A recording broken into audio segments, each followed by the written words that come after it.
તો ઘણા બધા લોકેશન તો આપણે બતાવ્યા છે, પણ અત્યારે જે વાત કરું છું ને એ જબરજસ્ત લોકેશનની તમને વાત કરવાનો છું. એટલે કે બેવફા પરદેશી ફિલ્મનું એ સીન હતું જે વિક્રમભાઈ ઠાકોર મમતાબેનને મળવા માટે જાય છે, ત્યારે જીતુભાઈને આવે છે. તમે સ્ક્રીનશોટમાં પાછળ જોઈ શકો છો.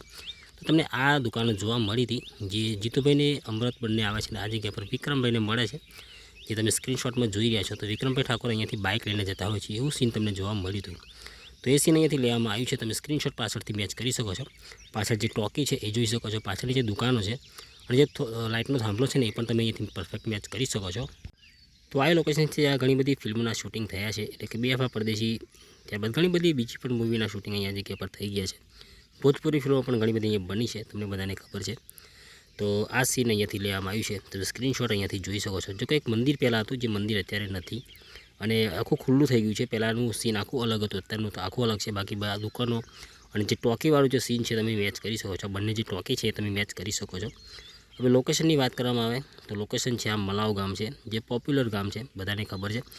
તો આટલા સુધી જોતા જોતા આવી ગયા છો તો લાઇક અને શેર કરવાનું ભૂલશો નહીં અને તમારા મિત્રને પણ બતાવજો, કારણ કે બેવફા પરદેશી બધાનું ફેવરેટ ફિલ્મ હતું અને એનું લોકેશન હોય તો શેર કરવાનું તો બને છે યાર. તો આ એ લોકેશન હતું જે મેં તમને બતાવ્યું છે.